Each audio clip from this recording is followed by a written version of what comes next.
Good morning. Yes, it is. First of all, I'd like to have you talk about the human experience of tears. And I'm curious about it because they come in all sorts of forms, whether people win the lottery or they go bankrupt or a baby is born or someone dies. Tears seem to be a somewhat universal expression for a wide range of emotions. Could you explain the commonality in that experience? The commonality is this. There is release every time. Release of what? Release of resistance every time. Now, there's a variable here, but usually the amount of tears is proportionate to the amount of release. So think about the examples that you offered here. Someone dies, well, that one's easy. Enormous relief or release. And if you've been close to the one who is making their transition and you've watched them struggle, suffer, struggle, suffer, struggle, suffer, and then you see in a moment that struggling, suffering stop, sometimes if you are vibrationally in alignment with who you really are enough, you can feel the ecstasy that they feel as they release into non-physical. But at a minimum, you're experiencing the relief of watching the suffering stop, you see. In moments of extreme joy, it is a abrupt focusing from something less joyful into something more joyful. As Jerry and Esther were driving from where their monster buses parked to the hotel yesterday, their car was closed up and no outside air was coming in, or very little. And Esther said to Jerry, "I'm getting the vibration of orange blossoms, even though I haven't seen them, and I don't think I'm smelling them yet. But at some level, I'm beginning to smell them." And Jerry is sniffing and Esther's sniffing, and they're pretty sure they're not actually smelling them yet, but at some level, they were receiving the vibration of those orange blossoms, which was bringing up some memory of something wonderful. And when Esther got out of the car to go into the 7-Eleven to buy the bottle of water, tears filled her eyes as her lungs were filled with the real-life fragrance, undeniable, of orange blossoms. In other words, I wasn't imagining it, she thought. There it was. Now, seems silly to be so moved and so touched by something, but what it was an awareness of something lovely and an expectation of having a manifestation of it, and then the realism of the manifestation of it. Even something like that can bring a sensitive one to tears of appreciation, which were relief from what? Now, this is what we're talking about in that relief factor, you see, and this is the reason this question is so magnificent, because it gives us an opportunity to talk about the relief factor no matter where you are along the emotional scale. You talk about things that should make you sad, making you cry, and things that should make you happy, making you cry, and we say it's all about the relativity of moving from one vibration to another. And so the more sensitive you are to vibration, the more that relief factor would play in. There are people who cry at everything. Esther watches people win money on game shows. It makes her cry. She likes the feeling of them moving into a new place in their personal manifestation, you see. So, sensitivity to vibration could make you cry easily, or jumping a big vibration and having a big wad of release could make you cry. Okay. My other question is... That was really good. Did you write really good? Really good. Important. My other question is about or something I heard you say earlier about the good thing about the environment that we live in now is the fact that the allowing ones are being born and the resistant ones are dying, and that they're on their way out.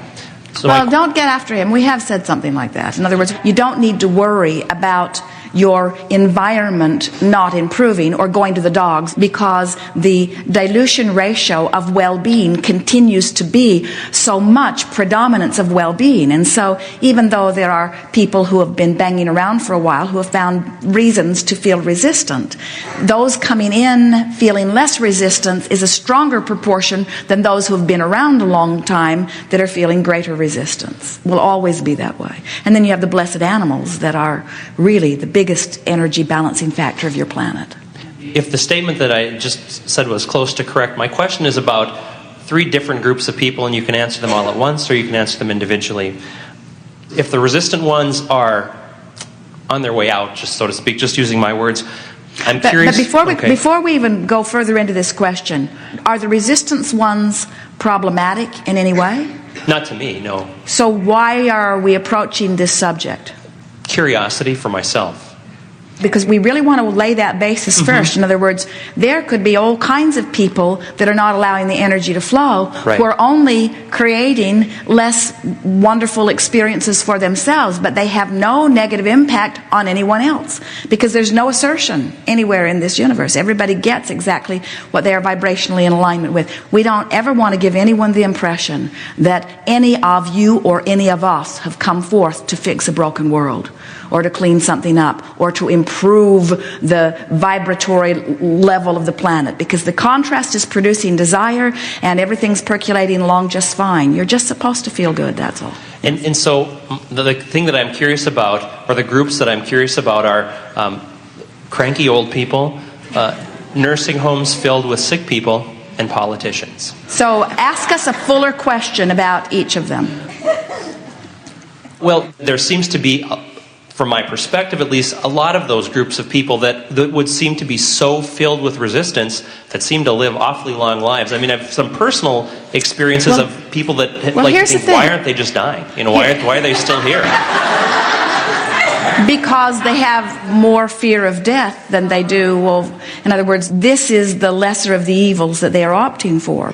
And earlier we said it's the relativity between what we're speaking for you, what I want and what I'm focused upon in this moment. And you just can't know what that relativity really is for anyone else.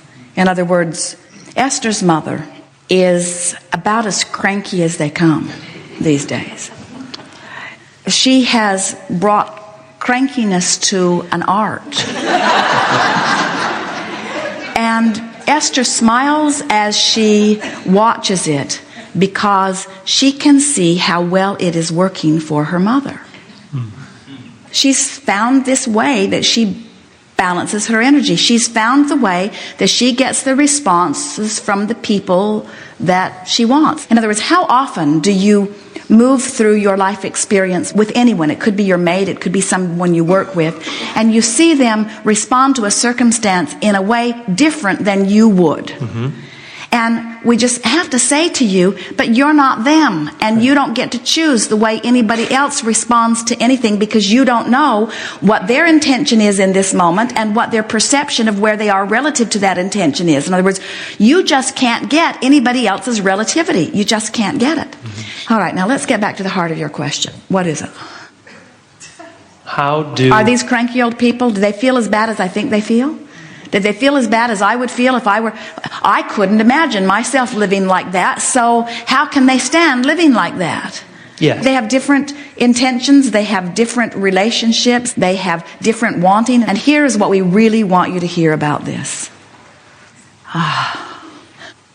Let's take the subject of death and the horrific pain that so many people find around this subject. Mm-hmm.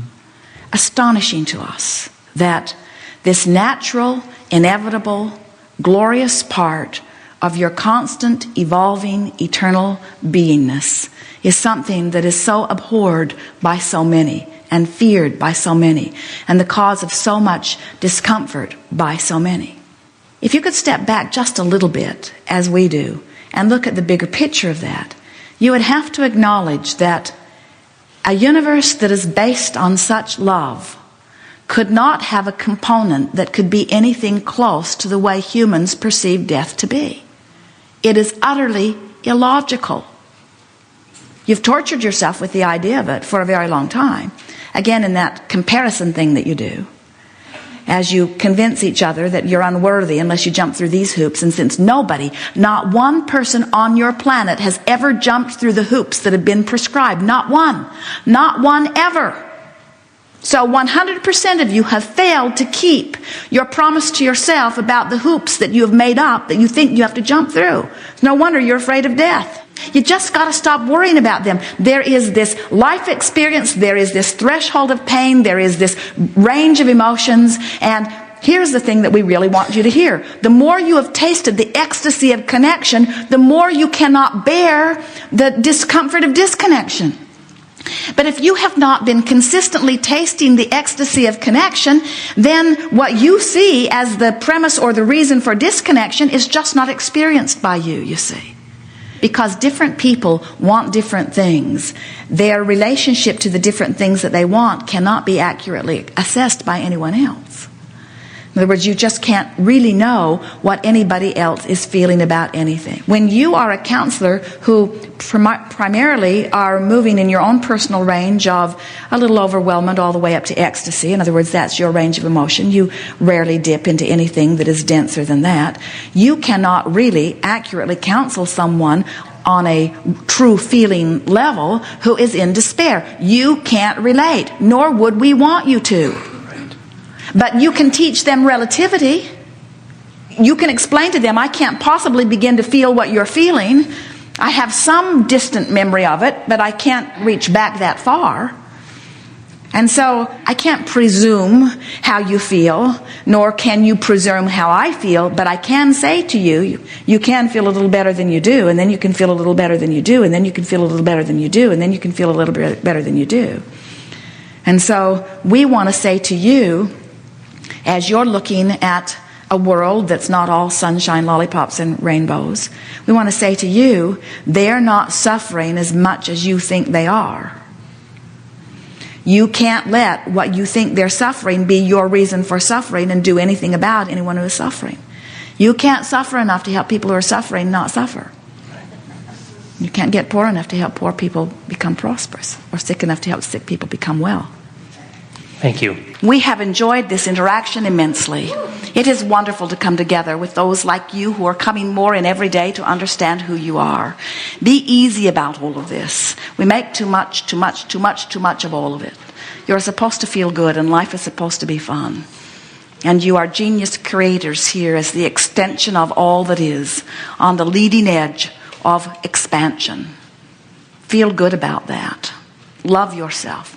Feel happy for your willingness to participate in this contrasting experience, and feel proud of the desire that is born out of the contrast, and turn your attention as quickly as you can to the new desire that has been born, and therefore ride the wave. There is nothing more exhilarating than to have hatched a desire and then to line up with it and feel the thrill of consciously watching universal forces carve out consistent places for you to move to.